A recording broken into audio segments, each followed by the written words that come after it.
Welcome to another episode of the RAG podcast. And for those of you who don't know, the RAG stands for Recruitment Agency Growth.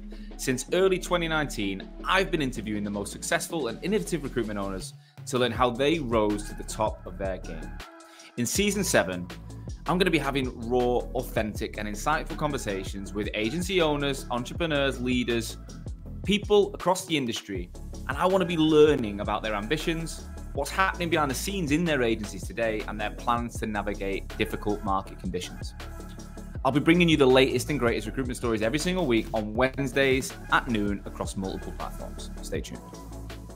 Hello and welcome back to another episode of the RAG podcast. On this week's show, I'm excited to be joined by an old friend, Joe Curtis. Joe is the founder of an initial recruitment company called 3Search, which then led to him building a bigger business called 11 Investments. 11 Investments are a series of niche recruitment organizations that work together and there's 100 headcount, and they share a common goal. They share a central operational function. Joe's role across 11 Investments as a director, as a founder, is to bring more people into the portfolio, both from people who want to start their own recruitment company and also people who want to work for the portfolio. So he's been responsible of growing to 100 people. But they've done that with a clear plan, sustainably and profitably. In this episode, we talk about his journey of 9 years of growth. We talk about how remaining profitable throughout that process is really important. A lot of recruitment organizations don't make any money, and as a result, they suffer in times like now. But we also look massively about how running a business with a clear direction is the most important thing. We talk about this debate around working in the office, working at home. 3Search, 11 Investments, the whole portfolio, they believe in working together in London at least 3 days a week with a little bit of flexibility, but they're very clear on how and why they've built it that way. So if you're in a position right now where you're feeling that post-COVID, you don't really know the best way to run your firm, whether it's remote, whether it's in-house, whether it's a combination, then you need to listen to this because Joe explains it perfectly. He's got to 100 headcount. They've got it organized correctly. They're going towards 200 headcount. So there's so much you will learn. Without further ado, Joe, welcome to the RAG podcast. Thanks for having me, Sean. Good to see you. It's about time. Yeah, I think we could have done this a long time ago, but I'm glad we're doing it now. But we've known each other for years, really. I met you at the end of my recruitment days, and when you were trying to see if I could come and join the ship. That is right. That was when was that? 17, 18? It was late 16, early 17, because I was at Benquist. I was working with a financial advisor or he was trying to poach me, and I didn't work with him, and he knew you, didn't he? Yeah, that's right. And I knew I kind of knew what I was about to do, but I wasn't 100% set. And me and you met, and you were talking about backing us and putting us into the investment vehicle. And imagine where we could be now. Imagine done that. Absolutely fucked it, haven't we? It was you, Emma, one other, Natural Kitchen. Yeah, Anthony Webster is a lad who's also been on the show who didn't end up launching anything with us, but there was 3 of us, and we used to meet at the Natural Kitchen near Fleet Street, didn't we? Yeah, that's right. And it was good times, and like you say, things could have been very different, but everything happens for a reason. But I've loved watching your journey since, and obviously we've always kept in touch, and which I think is great. For anyone who doesn't know you, Joe, we're going to get into the whole story. Just give us the overview, the kind of bird's eye view of you and all your portfolio, what you do right now. I don't want the detail. I just want the numbers, the niches, that kind of stuff. Okay, so 11 Investments is a discipline-specific investment incubating investor. We have 6 businesses, 6 operating recruitment companies, about 100 people, London office in the Central West End. And we've also got another business called Recruiter Labs, which we may or may not talk about. Yeah. So you started off as a recruiter, built your own. I think I remember you started your own recruitment agency, and then off the back of that success, you started to go down different routes. So we'll go into it all, right? When did you get into recruitment? What year was that? 07, beginning of 07. Right. So what was the story there? Everyone falls into it. How did you do it? I tried to get into it. So gap year, and then I took 4 years to do a 3-year course at university. So I was 2 years behind my best mate who'd gone straight out of school to uni, straight out of uni into recruitment. So he was living the life in 2005 and 2006, working for Mark Satin, finance recruitment in London. It was back when it was like falling off a log, making a fortune in the boozer on a Monday night, like an extension of university. I was like, yeah, that's a bit of me. I'll do that. And then, what course did you do at uni? I did a sports materials course at university because I didn't get onto my finance course. Very similar to me. I did sports development and coaching, which is a complete joke of a course. Yeah, that's right. Got me on it. Yeah, so I blagged my way onto that course because I didn't get the grades. I had this interview to get on my degree. Quite a lot of my life has been sort of talking my way into situations, I think. Sounds familiar. Sounds very familiar. So anyway, so I started.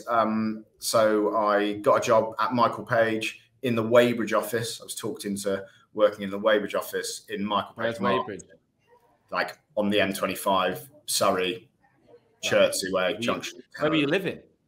I was living in Southwest London in a house share with between 5 and 7 people, depending on who we had crammed in there. What were you like, Clapham, Tooting, somewhere like Earlsfield.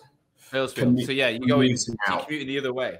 Yeah, which I sold myself as a dream because I got a seat. Was it quite good or not? I don't know if that had been a good I mean, I actually found it quite challenging, like mentally. It was a bit weird going in the opposite direction to everybody else. But yeah, it was fine. It was a great environment. I loved it at the time. Good few years in that office, and then I moved up to the London office about 2010. Who was that for? London was Page again. So I was Michael Page marketing, and then I set up Michael Page Digital with another guy at the group. Yeah. And you didn't fancy going into Mark Satin and joining your mate? So he actually left. He left recruitment before I got to London. He hit it hard for a bit and then was like, I don't want to do this anymore. I want to, and he set up a bunch of pound shops back where we grew up.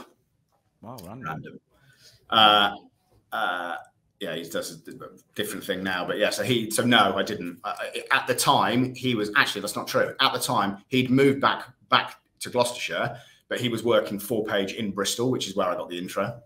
And then he did that for a bit and then he moved out. Yeah. Because it sounds similar. I was in Australia. My mate James landed about 2 weeks after me. We'd already kind of got jobs on like being a barista and all these random shit. Yeah. We just got jobs and we were like, oh, don't worry, we've got a recruitment agency type thing that'll get you jobs when you land. He's like, sweet.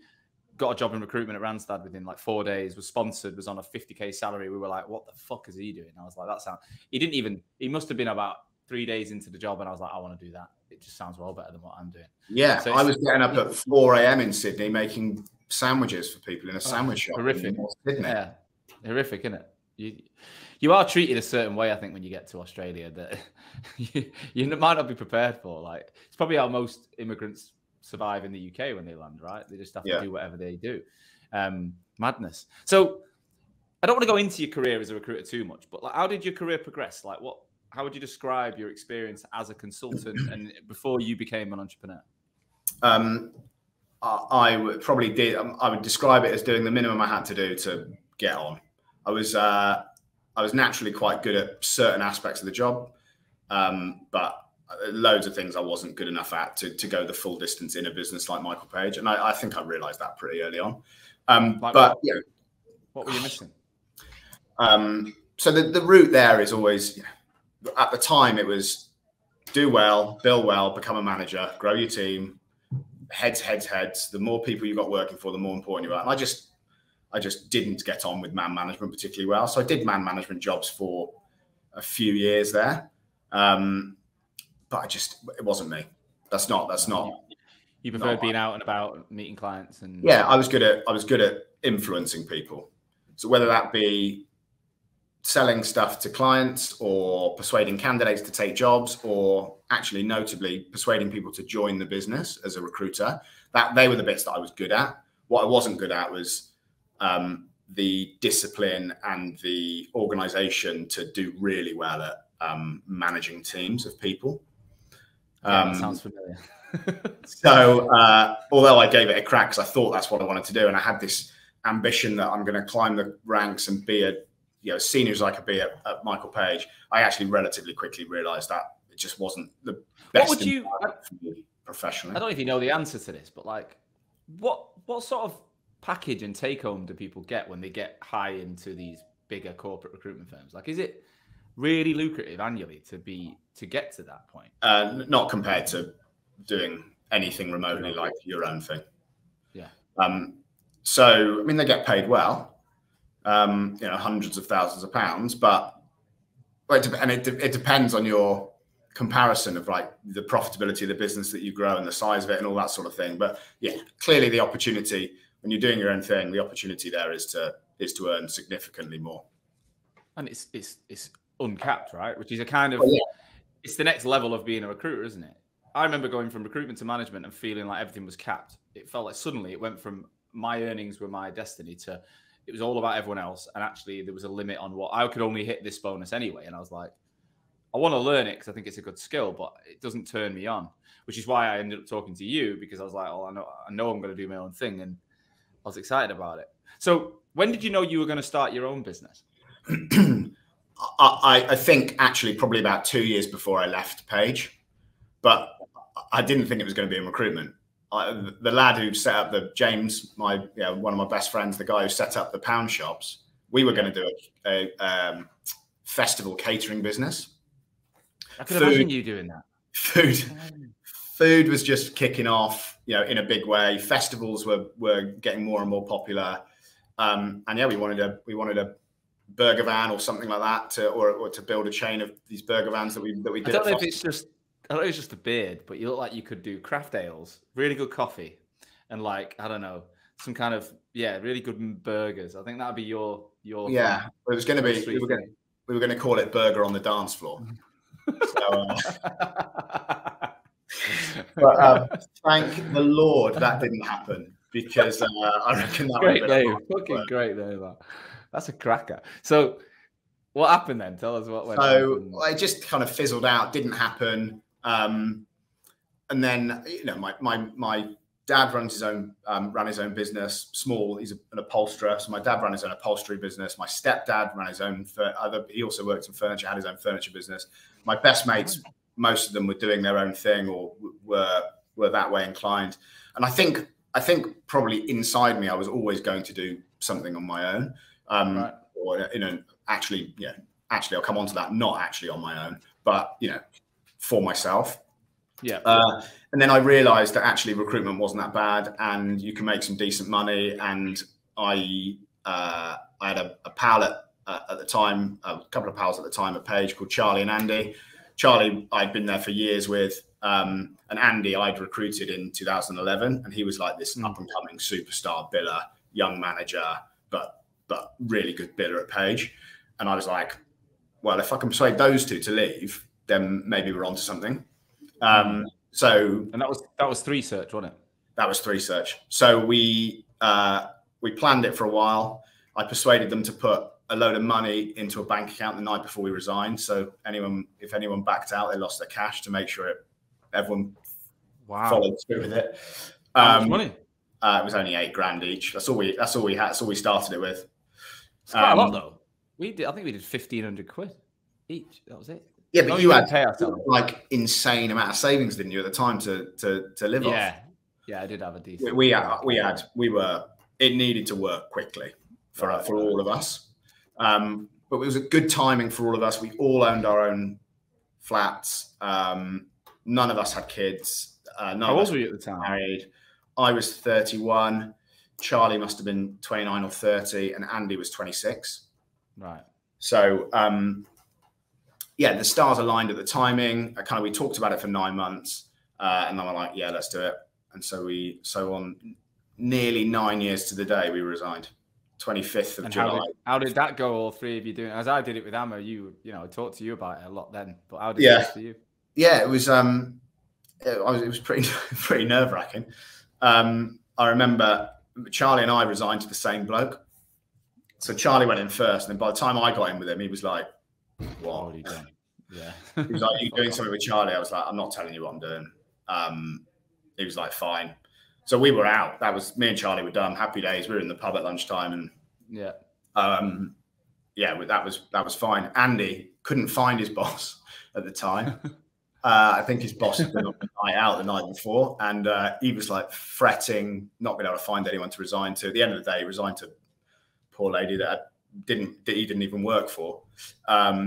Anyway, they hauled him back in on the Monday to talk sense into him. They gave up on Charlie and I early days. And he's the younger one, isn't he, Andy? He's the younger one. They felt like they could manipulate him a bit or whatever. Yeah. And in all honesty, like, he would have done really well in that business. So they got our old boss, a guy called David Forsdyke, who was our boss earlier on, to talk Andy into staying. David now works with us here after 22 years at Page. So it was an interesting day. Lots of pints. So you're all in the pub later on, and that was that. And then talk us through the start of Research then. What did it look like? And we obviously waited our 3-month notice period before we did anything. We were in my flat on Monday morning, just looked at each other and we were like, right, I suppose we better just call some people. So we cracked on and just started calling people and just telling them what we're doing, and doing our best to abide by our restrictive covenants, but just calling people we knew, just trying to make some stuff happen, no matter what it was. We were doing all sorts of random. What was it? Digital and marketing recruitment. Yeah, Research was a digital and marketing recruiter. But we were getting our hands on anything we could to begin with. We early days, we won a retainer in the Cayman Islands to place some random job that we managed to sort. Like it was all over the shop. Doing recruiting customer service type jobs for a mate of mine who owned a property business. It was everything we could get our mitts on.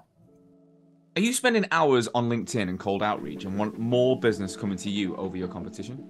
Well, if you're the founder or leader of a recruitment agency, here's what we can do for you. At Hoxo, we'll give you the training, support, and resources to take you from what I call an offline recruiter, reliant on posting jobs and sending in mails to open up new customers, ultimately looking like every other recruiter on LinkedIn, to being an online recruiter, being seen by over 25,000 relevant people, driving a 200% minimum increase in engagement on your profile, and seeing daily lead lists from LinkedIn that you can follow up with in 6 weeks' time. And if you don't perform, you don't pay. Now, why can we make such a bold, results-driven promise like this? Well, it's simple. There's 2 reasons. Firstly, whilst I've been building the RAG podcast, we've actually done what we say we'll do for our clients. In less than 2 years, we actually built a business generating from 0 to over 1 million views per month on LinkedIn, leading to multi-million-pound revenues with a sales team of me plus 2 people, without making a single outbound cold call. Second is our track record. Not only have we done it ourselves, but we've helped over 350 agencies and over 4,000 consultants do it as well. It all in the last 3 years. Now, if that sounds of interest to you, click the link associated to this episode and we can book a call and tell you how we can help. Right, let's get back to the show. Yeah, which isn't the best way to grow something sustainably, but we just needed to make money. It's not, but at the same time, if you're not sat there with a nice cash reserve and the foresight, it's not really a business plan, but I think it sets you up well for the fact that you can fight in those moments and find stuff. And it was amazing. It was amazing because there were 3 of us to bounce off, and we were together every day. Were you working in your house then? We'd work in either my flat, Charlie's flat, or Andy's flat. Yeah, but me and Charlie lived close together, so it was usually one or the other. It was usually mine. And that was in Earlsfield. No, this at the time, me and a pal of mine, another James, had bought a flat in Battersea, so in an ex-local block. So it was. So we'd open planned the living space, but in that block it had storage heaters in the partition walls. So when the walls came out, all the heating came out. So we'd be. Wow. Charlie always talks about us sitting there in that first winter, seeing our breath in front of our face whilst we're tapping away. I don't remember it quite that bleakly, but It was it was hustle. It was good fun. It was a lot of fun. And what did you set out to build then? Like, what was the vision? Was there a vision? No, there was quickly a vision, but at that point there wasn't a huge vision. We knew we wanted to prove ourselves right. So prove ourselves that we could initially make as much or more money than we were making employed. Yeah. And then try and grow something. And we've always just tried to grow something as significant as we can, and just to kind of be as good as we can. We got some really early feedback from customers that it was great that we were this boutique specialist, and if we were still at Michael Page, they wouldn't be speaking to us, and they were giving us better terms than they give big generalist agencies. And I was like, this is the dream. Being a specialist is amazing, but we want to build something significant. Quickly, we realized we wanted to build something significant, and that's when we happened upon investing in others to build their own businesses. So did you grow research first, though? Did you like start growing headcount? Research, yeah, we grew research to a few people before we invested in our first investee, Chris. So you Capital Consulting. You were only like 5 or 6 people when you started. We were about 6 people when we went with Higher Capital Consulting. Yeah. So why did you do that? Like, why didn't you just keep growing one brand? He is a phenomenal recruiter who wanted to do his own thing and didn't want to do it on his own. Didn't want to be sat on his own doing it. So yeah, we had the opportunity to launch something with him.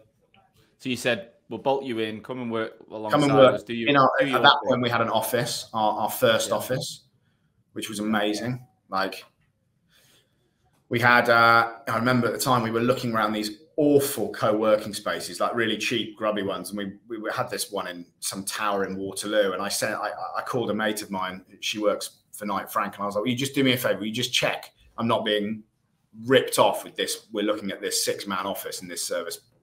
She was like, don't sign that. Come and look at this. I've got this for you. And it was a tiny room that they weren't going to do anything. Knight Frank had it. They weren't going to do anything with it.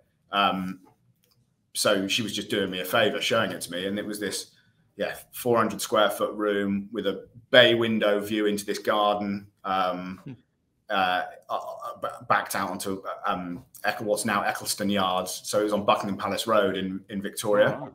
Amazing, lovely first office, tiny. So we had a home, but by that point we'd already hired probably 3 or 4 people within research. And were you doing the leadership of people, or did you quite quickly realize? No. So you said, I'm not doing that bit. Yeah. Neither of the boys would have wanted me to. I mean, I now do run our talent acquisition function. Paul, Sarah, and Tamsin report to me, but on the whole, I leave the management to Charlie and Andy, and I get on with finding people for us, whether that's people to invest in or people to work for us. So and that was it from early on. So one of the reasons I think we've managed to do what we've done is we've got Charlie, Andy, and I've got 3 very different skill sets, 3 quite different views on a lot of things sometimes, but 3 distinct skill sets. So what are their skill sets again? So Charlie's a manager. Naturally good leader that people want to work for.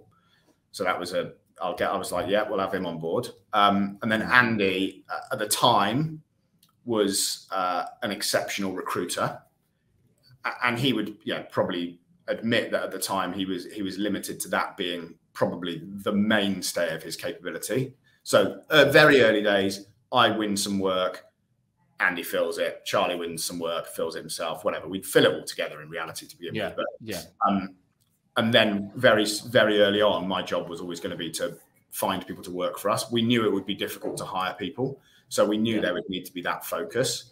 Because I think when you first start something, you need to be able to build money. You need to be able to build money, hire people, and then manage those people. And so we had 3, and we still do have 3 very differentiated. I think that's really clear. And the guy that you backed or brought in to start his own, was that an old mate, someone you'd worked with? Yeah, it was a big biller at Michael Page. Yeah. So that one was almost quite easy one because you knew him and it was a good starting point. Yeah. What was it in your head then that made you think of 11 investments and think, well, actually, when the next one came out, And is that another Michael Page person? Another ex-Page person, Jordan, who's who was running big team at Page and also wanted to do her own thing, and wanted to be able to spend a bit of time up in Manchester when she was working in London, and had this flexibility. And at that point, I'm pretty sure I went to college with Jordan, didn't I? I think you did, yeah. I didn't know her well, but I knew of her.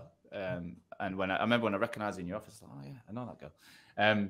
So she was working at Page as well. Yeah, wanted to be a bit of flexibility.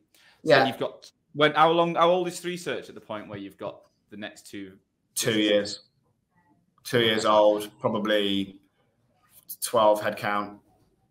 And you've created 11 investments at this point. And you already then we create 11 investments to own the holdings in what was then executive partnerships and higher capital consulting. Right.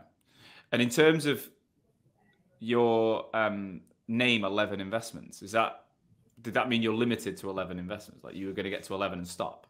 We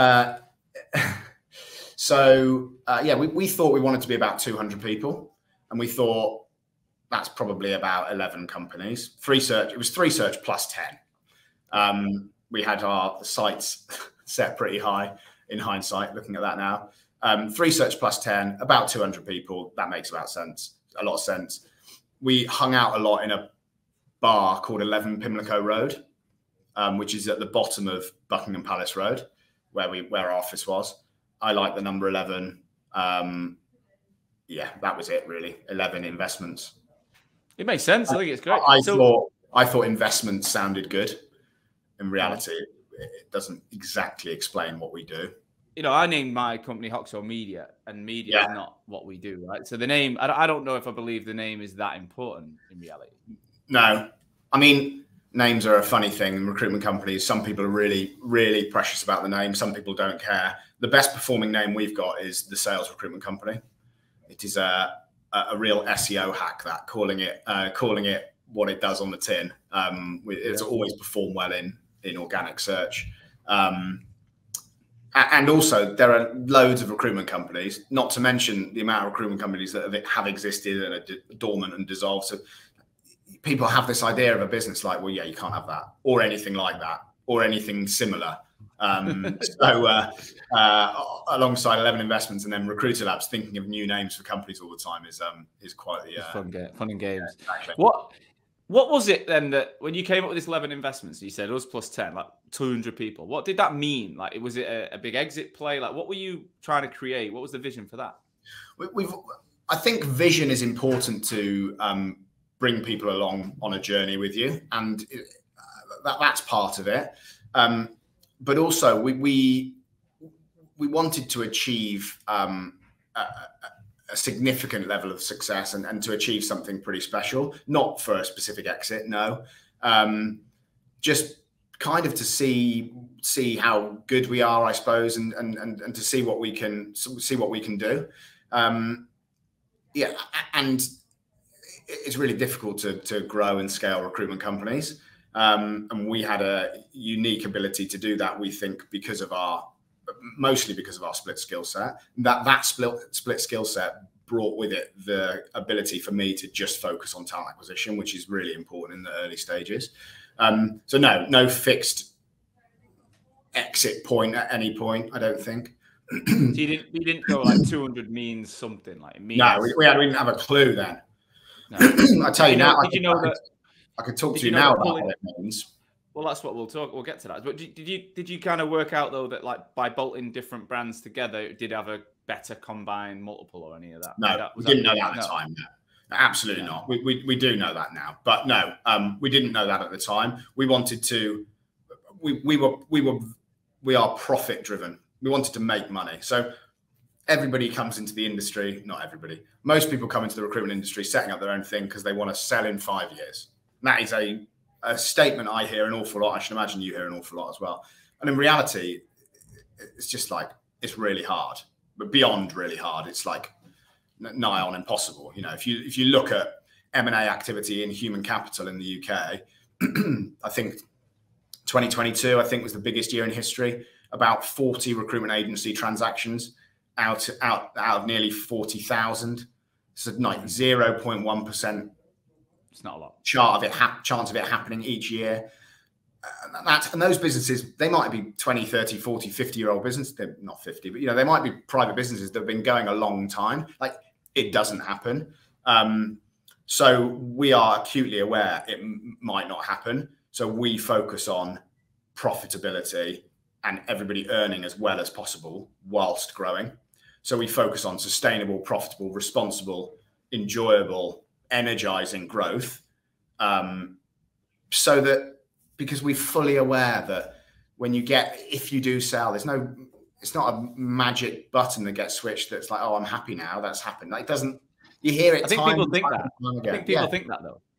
They do. And we've got a level of experience to know that that's not the case. We've had people interested in things. We have investigated selling through search, more than investigated. Like, we went down that journey with a trade buyer who was very interested in free search, and it just made us realize that we weren't ready. It made us feel a bit cold, and we enjoy what we're doing and what we're going to do anyway. So what will we do afterwards? Now, we do have one eye on what we are doing, is building something that will be attractive. And part of my job is spending a lot of time speaking to advisors or direct private equity or trade buyers to make sure that what we're doing is being built in the right way, and it will be attractive in the future, in case we do change our mind and we do want to sell all or part of it.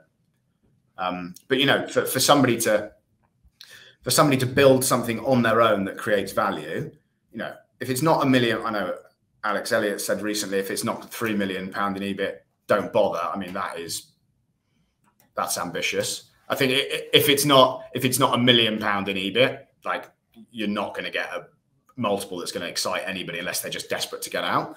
So it needs to be £1 million in EBIT, which at 20% conversion needs to be £5 million in revenue, which at £10,000 a biller per month needs to be 42 billers. So you need to have a business of 42 recruiters doing 10 grand a month, not grow to 42, but having had 42 on average for at least a year, producing that much revenue at a 20% margin to get your £1 million to then maybe get 3 to 5 times. Like, that is hard. That's hard money. You could earn 3 to 5 million anyway over that period. If you build it properly, you earn decent money. You earn some decent money while you're doing it. And everybody's obsessed with headcount. And I know I've talked about headcount, but we focus on profitability first. And I talk about headcount because it's less crude than talking about how much money we earn. So, like, it's a measure that the industry is fixated with. And actually, what I think we do is focus on profitable, as I've said, sustainable growth. That's I want to let's go into all this. I think rather than doing like the classic story of the journey, I think people really want to know. They want to hear your insights, because I think you're one of the most knowledgeable guys I know in this area. You spend all your time looking at it, right? You mentioned before, now that a 200-person business. What would that actually mean then? So what would the calculations look like if you were to sell at the initial 11 investments idea? Well, it depends how you look at it. So the initial 11 investments idea is a group of recruitment companies. So they are discipline specific, but if you lump a load of discipline specific recruitment companies together, you've got a generalist business. And a generalist business doesn't get this is all market dependent and buyer dependent, but a generalist business won't get as big a return on your EBIT as a specialist business will. Right. However, you then got to think, how easy is it to build a specialist business to X amount of people compared to bolting all these together? Isn't the generalist more a safer purchase as well, though? Because well, exactly. If one market dips, if one, like you say, right now, if tech sales is having a kick up the arse, but your engineering business is stable and your public sector's stable or whatever, like I think there's validity in that combined. There is validity in that. There's security in the diversification piece, but you're going to get the most money from private equity probably, and private equity want to get into something that's growing. So our first business is a marketing recruitment business. All right, it's digital marketing, and there is growing. It is growing, and there is development, and there is skill shortage, but it's not a emerging market. Yeah, it's not an AI software development recruiter, right? It's not got this growing tide that's going to flow with it. We rely on running an amazing business with great people and keeping those people for a long time to prove growth. So yeah, private equity at the moment, or most recently, are probably going to give you the most money. They're most interested in stuff that's going to naturally grow.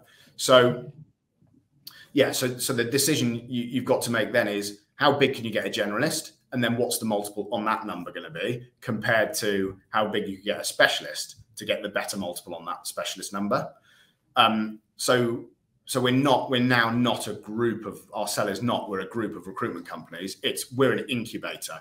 So we can turn X amount of investment into X amount of net profit in 3 years. And we've done it time and time again. And here you go, Mr. Investor, have a look at this and see what you think. And we're going through a growth stage now over the next 18 months where we're gonna be able to try that even more, deliver more of those businesses to get to that 11 number, to then have a period of growth that we can point to and say, look what we've done. And we're not going down that we're a group of recruitment companies. So when you say that we take an idea into a profit, like, tell us a bit more about that journey, then what's involved in that journey that you believe leads to success?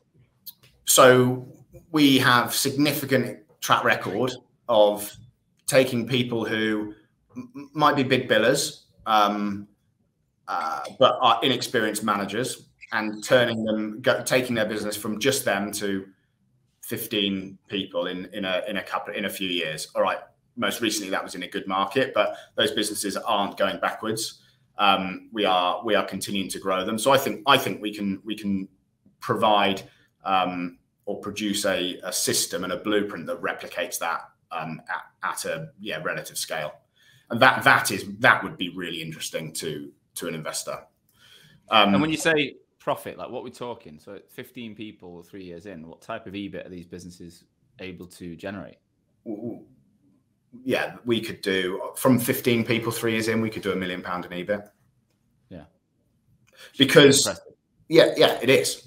I mean, that's not the sell, because I don't want to be strung up on that. But we've done $500,000 time and time and time again within 3 years. Yeah, and there are a load of reasons for that, but kind of primarily, right, when you start a recruitment business, or any business, recruitment business I'm going to talk about, I don't know much about. Let's focus on the industry. But you start a recruitment business, over 50% of your time is spent doing non-revenue generating activity. So it's hard. It's really hard to get anywhere near billing as much money as you were billing before and grow something. And there's no value in anything until you've grown it in recruitment. And a super biller can sit there and build a team of 5 to 10 people, not easily, but that's doable just by rainmaking and finding some people, passing off jobs, and passing off jobs. But he'll make the revenue, or she will make the revenue, but it won't be as profitable. There's economies of scale brought into it, so we provide LinkedIn recruiter licenses and all sorts of technology for a cost we can achieve, which is way lower than a one-man band would be able to get.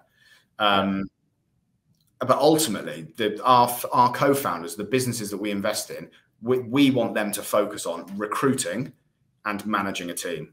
We don't even want them to focus on recruiting for their team. Like we do, we run everything else for them to the best of our ability. We all get involved in decision-making processes, but the back office procedures are run by professionals, a professional finance team, professional marketing team, professional ops team. So because we believe that recruiters are best at recruiting, and so that's how our platform enables people to realize their ambition quite quickly. Yeah. And to become part of your investment, what do they have to? What's the deal like? How does it work? First of all, it needs to fit with our strategy. So that we are building a group of discipline-specific recruitment companies. So that automatically rules out people who want to focus on a sector. By that, I mean, someone wants to come in and do, I don't know, automotive industry and recruit everything into automotive. Like, we probably wouldn't want to make that work. So we've just signed up a finance recruiter. We want a legal recruiter. We want supply chain. We want, all of these discipline-specific angles, focusing on the UK and the US predominantly, although we are looking at other interesting geographies at the moment. And the kind of split depends, but it's an equity play where we put up almost all, if not all, of the money, and they have a level of security through earnings from day one, but they take significant equity. So we're talking, you guys have majority share. Yeah. But they still have a significant piece of the pie. Yeah, and that reason turns lots of people off. Yeah, because they think that they're giving away X% of their business that they don't have because they're control. There is some control given away, absolutely. So this is another limiting factor is we have an operating model. We're thrashing it out now. But we've got an operating model of how we operate. So salary bandings, commission structures. We do incentive trips together. Everything's collective. So we've got this blueprint of this is how we have built this business, and this is how we believe we should be building your business with you. Are you on board with operating in the way that we want to operate? And a lot of people are like, no, I want to. We don't run. They want to operate differently, or they want the creative control, or that's fine, whatever. That's not. We are very aware we will have limited options that fit in with our portfolio. I was going to ask that. Like, how many conversations do you have to have with people like me in 2017 or whatever to actually convert one? Because you must be constantly chatting to people. Yeah, loads. Most of them we don't proceed because we don't want to. And is that why you launched Recruiter Labs then? Is another option? Yeah. So Recruiter Labs, quickly touch on Recruiter Labs. That was born out of partly my frustration that I was having loads of conversations with loads of people who didn't want to be in our office, didn't want to give away equity, weren't in London, and I was like, well, they can make money. Like we can monetize this. So it's an SSG model. It's a back office provision. We think our USP is it's being run by people who are running recruitment businesses today. And what you do is you provide all the back office, again, the same solution. It's a service to the organization, and you take a rev share. Yes, we provide everything they would need. We just pay for it ourselves, and we take a revenue share rather than an equity play over a fixed contract. Is there any monthly fee to you that they have? No. Yeah, just revenue share. So I believe ours is the most transparent model out there. It might not appear to be as good as others, but it is. How many have you got in that portfolio? 30-ish. Right. Our trusted partner, Recruiter Hub, helps new founders launch their own recruitment businesses in the UK, US, and the UAE. The community is growing rapidly with over 70 founders on the Recruiter Hub platform right now. Everything you need to launch your own recruitment business with ease. You receive 100% of the fees you bill. You own full commercial control of your business and increase its value. You get cutting-edge tech stack from ATS to sales automation. There's no admin. Handle everything from community registration to contracts to finance and support.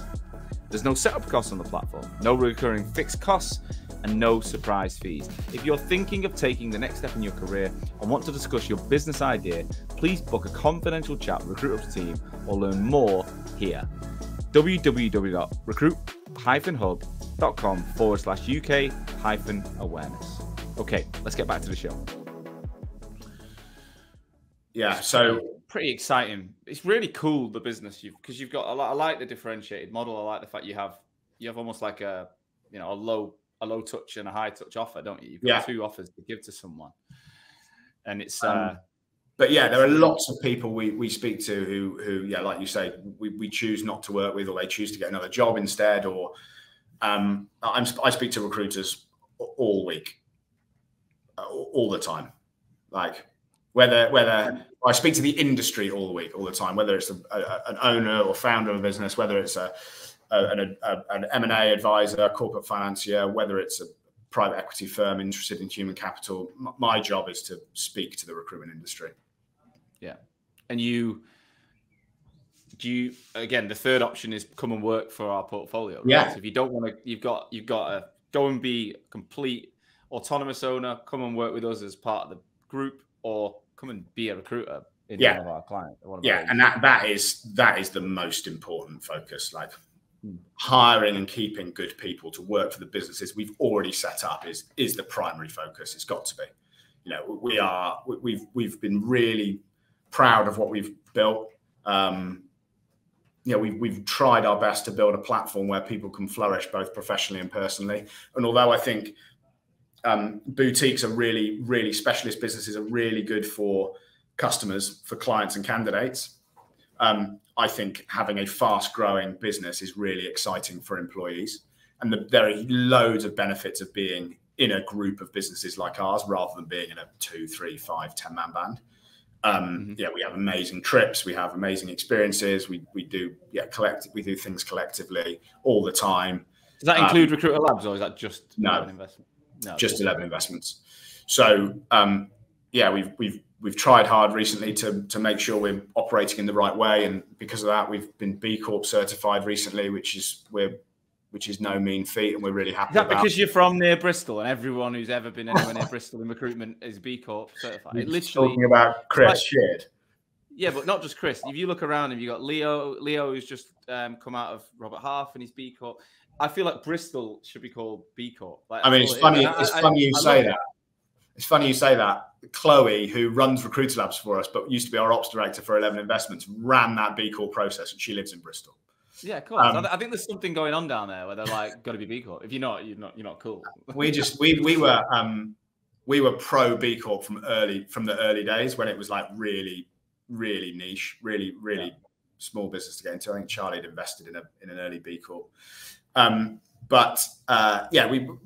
That's important to us. I think that the guys are really proud of that as well, that we're operating in that right way. And we won the Sunday Times Best Place to Work for 16 to 34-year-olds recently, which, like, I thought we'd have a shot of doing well, but to win that category, you know, basically the target category for recruiters. Is it just recruitment companies in there? No, it's all companies. So it's Sunday Times Best Place to Work survey. So we won the young one, and we came in the top 10 for our size category. So again, something we're really proud of. It just shows, I think, that we're doing our best to build something people want to be a part of, and that's the most important thing. Like, retaining people for long periods of time really helps you build a business. You know, we've still got the second and third person we ever hired, Gaz and Ollie, who are still with us, and they were in that small room in Victoria and have been through the ups and downs and the very average celebrations and the very big ones, and yeah, it's been a great journey with them. Amazing.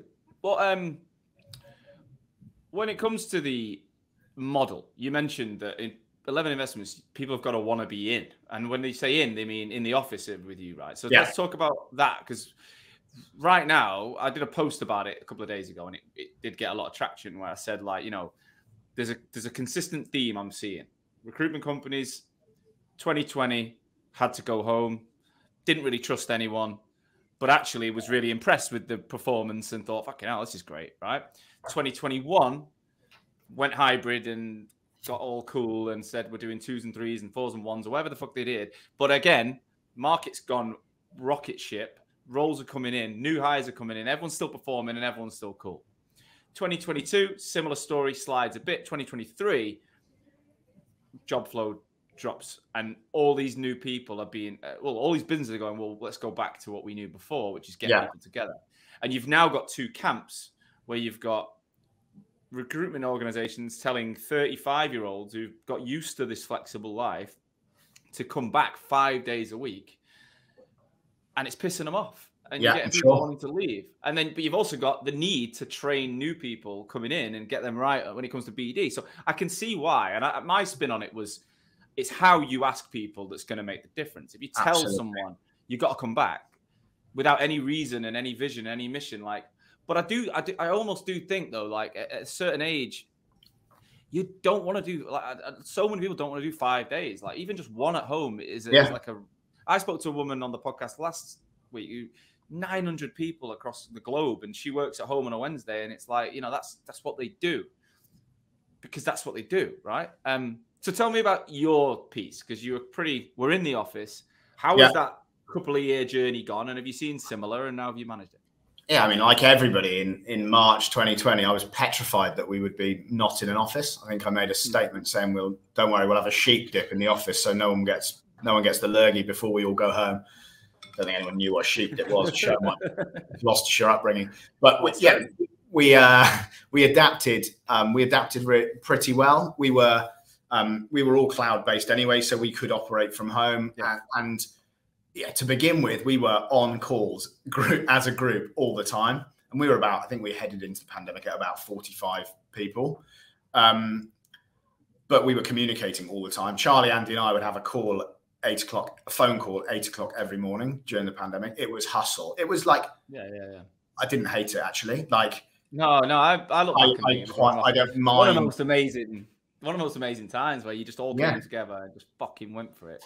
Yeah, and the stuff that you did for the industry and stuff was amazing, and that sort of that sort of thing was great. You know, you doing your live your daily rags and the laptop stuff you did and all that just like anyway I thought it was great, and there was a sense of, I don't know, there was just this weird sense of camaraderie that was like, right, we are in the trenches. Let's not exaggerate, none of us were ill, but you know, we were getting on with it, we were cracking on with it, and it was we were doing what we had to do. 21 and 22, like everybody was like, yeah, we're operating amazing based remotely. No, you're operating amazingly because the market is mental. Like, we can do this. I'm building a remote business. We could, you can't, we can't, in the way that we do it, we can't hire and train juniors effectively, completely remotely. But more than that, we ask the guys, why do you like being a part of? We survey people a lot. Like we ask for feedback a lot. Why do you like being a part of Envelope Investments? Because of the environment, because of the people, because of doing stuff together. So then people are like, oh, I want to work more from home. It's like, but we'll lose everything that people love about it. So if we start doing that, we lose the great stuff about what I only can talk about myself, about what we've built. And so we don't want to do that. We don't want to do it. I look back at me as a 24-year-old, 23, 24 into recruitment. The amount of stuff I learned from being around people who are better than me, not necessarily, yes, my direct line manager, but not just Steve Borer, from other people who are around me, who I would hear snippets of information that somebody on the next team said, or a phrase somebody else used. And you pick up all this stuff just through being around better people. And so what's difficult is, the difficult thing we need to get our head around is, like you say, people who've done their time, the 35-year-olds who want to be at home, they don't want to have to come in. If they're all at home and only the youngsters are in, then the youngsters aren't learning from many people. So we're building a business full of people who want to spend time collectively in the office together, apart from some exceptions. So Rowan, who heads up a senior part of our business, lives in York. He comes once a week. We've already spoken, comes to the office once a week. We've already spoken about Chloe, lives in Bristol, again, once a week. But on the whole, we want people in 3 days at least, and the juniors 4 days. And it's to benefit from the environment. We operate really collaboratively. How do you get the 3 days right? What's your model for that?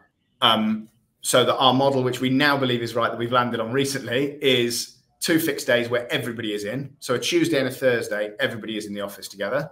And then the third day is you're in with your team. So every line manager is with their team 3 days a week. And they decide what day? They decide what that day that is, either a Monday or a Friday. Yeah. So Wednesday, everyone's at home. Wednesday's quietest. Some people are in. So I'm in 4 days. I'm in 5 days this week, but I don't. Where are you living now, Joe? I live in Earlsfield again now. Back to where I first started. And the office is still Soho, is it? Yeah, we're just on Glasshouse Street. Just Piccadilly. Is it the one I came 2 years ago or not? I don't think. Do you know what? I can't remember. Yeah, it will have been. It will have been. It was in Soho. I just remember coming up some stairs and we had a boardroom and it was all branded and same thing. Yeah, it's a cool spot. Yeah. So the remote hybrid work from home thing is really interesting, but for me the office isn't dead. It's fundamentally important. I believe humans in general like to be around other humans, and fundamentally we're hiring people who are sociable people, want to be with each other. Do you know what? I think it's completely it doesn't matter what you believe in, as long as you believe in something and you can stick to it. That's the key, Like, now that there's people that won't work for you because they want 4 days at home or whatever. And I'm sure you're okay with that. Just like you said before. We don't want to hire them. Yeah. People who won't join 11 investments because they don't want to give away the equity. Cool. That's fine. We don't want you anyway. And I think it's the businesses that don't know what they want. They struggle with the identity of who they want to be. And they're trying to please fucking everyone. They're the ones that are struggling now, like really struggling. Like we went straight away, well, fuck it. We're not going back to the office. We were the opposite of you, right? We were like, I left London anyway. Life was going to fucking shit in that first, even though I looked great on the surface doing all my podcasts and shit. I was getting divorced. I was a mess. Yeah. I'm going back to Manchester, right? And you came and saw me in my flat when I was in Manchester. Yeah. And so I was gone. Billy had gone to Birmingham. And we were all at home anyway. And so we give notice in our office in Bethnal Green, which we fucking hated Bethnal Green. It was rough as it comes. And then we just said we're never going back. We're going to do WeWork licenses for people who want to collaborate. And they meet once a week in London and Cape Town. And then we started internationally hiring anyway. So it was like, why hire in Derby when you could hire in Durban? And we started going a bit crazy. Nice tagline. Why Derby when Durban? Yeah, exactly. So we've got South Africa, Portugal, and UK. There are 3 locations, and we've got like 4 people in Portugal, 20 people in South Africa, and the rest in the UK. And it's the smallest. Yeah, South Africa's our biggest hub now. But we've had to learn and find people that want that. Like there's people in our business that have left because they just thought remote's not for me. And again, that's okay. But we're not changing. We're completely not changing. And it is hard. We met in South Africa the week. It was incredible, like to touch each other, hugs and chat and sit around a desk. But we're not changing it, and it's working, and we're moving in there. And maybe we'd be even faster growth if we all got in an office. But we've decided it's not how we want to work. I love being. It doesn't work. It doesn't work now. You're in Sheffield, and Emma's down here. I think is he still? So it's not. No, he's near. He's near Cheltenham. He's in the Cotswolds. Oh, is he? Oh. Yeah. Dream. Well done, him. Morton on Marsh or something? Is it? Yeah, very nice. Nice very spot. Nice. Yeah, he's got a Soho House membership and he cruises into Oxford and he's got a cool little life. Again, he's in London more than me. I'm going once a month to London, once a month to Manchester. It works for us, but it's not about whether we're right or you're right. It's about believing in your own model and fucking owning it and stop. Because every time you chop and change and you try and please everyone, I think it's going to hold you back. Yeah, because you provide something to some, but I mean, we do have some flexibility, but it's obvious why we have some flexibility. Yeah. You can't just let someone work from home and not somebody else when there's no reason or justification for that. And we just don't want to. Yeah, we just want to hire people who want to be part of something, significantly part of something that means they're here, because that's how we know how to run a business. That's. Has anyone left, or have you had to let anyone go who keeps not wanting it? I can't think off the top of my head of a reason that being the reason somebody left. Definitely been the reason we've not hired people, for sure. But we try to get hiring as right as we can, based on our behaviours and values, because we like to keep people for a long time. So we try and get that right as much as possible. What are you seeing right now then? So me and you obviously have a similar kind of job. I'm not trying to hire anyone, but I am talking to recruiters all the time. You are too. What do you think? We're in July 2023. We're right, start of H2. It's been a pretty odd year, to be honest. What have you seen and what do you see right now? So what have we seen? We have seen the market come off over the last 12 months across almost all of our, if not all of our disciplines. Some hit more than others. We have a business that for the last 2 years has focused on talent into technology, which first half of last year was absolutely flying, and obviously first half of this year has been absolutely decimated. But so and then kind of like variations of how much has been impacted there. But the market has changed, but also a contributing factor for the performance is the fact that we were set up to operate in a flying market, because that was the right thing to do at the time, and we've needed to adjust and help the guys who we've hired recently who've only ever worked in a great market to adjust and be able to kind of turn on the business development and the same things that everyone else has seen. But so that's over the last 12 months, and it's getting better. I think is fair to see. We're seeing green shoots, as they call it, glimmers of conversations that we just weren't having. Yeah, we're back to winning large volumes of work in spots. We're back to having really interesting conversations with people about the near future rather than why are you even talking to us, that sort of thing.